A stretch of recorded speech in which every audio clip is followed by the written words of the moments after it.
দুনিয়া টাকার গোলাম নাটকের 23 নম্বর পর্বটি দেখার পরে অনেকে এখন 24 নম্বর পর্বের জন্য অধীর আগ্রহ নিয়ে অপেক্ষা করছেন। আজকের এই ছোট্ট ভিডিওতে জানিয়ে দেব 24 নম্বর পর্বে কি করতে চলেছে। সো বন্ধুরা, বেশি কথা না বলে চলুন শুরু করা যাক। 23 নম্বর পর্বটি ছিল চরম উত্তেজনাপূর্ণ। মন্ত্রী সাহেবের ব্যাংকে ডাকাতি এবং শেহজাদ চৌধুরীকে ঘিরে যে নাটকীয়তা তৈরি হয়েছে তা দর্শকদের রীতিমতো চমকে দিয়েছে।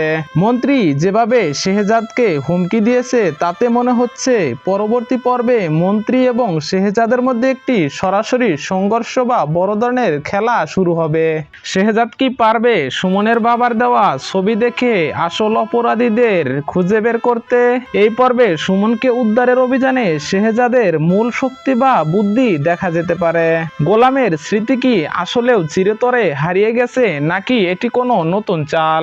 গোলামের স্মৃতি কি ফিরে আসার সম্ভাবনা রয়েছে? শেষে যে আক্রমণটি হয়েছে তা প্রমাণ করে শত্রুরা এখন শেহজাদের কাছে পৌঁছে গেছে। শেহজাদ কি তার পরিবারকে রক্ষা করতে পারবে? শেহজাদ কি পারবে মন্ত্রীকে ঘায়েল করতে নাকি গোলামের কোনো গোপন সত্য সামনে আসবে?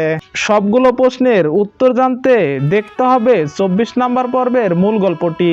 আসছে বৃহস্পতিবার দুপুর 12টায় প্রাণকিং এন্টারটেইনমেন্ট ইউটিউব চ্যানেলে আপলোড করা হবে। সে পর্যন্ত সবাই ভালো থাকুন, সুস্থ থাকুন। আল্লাহ হাফেজ।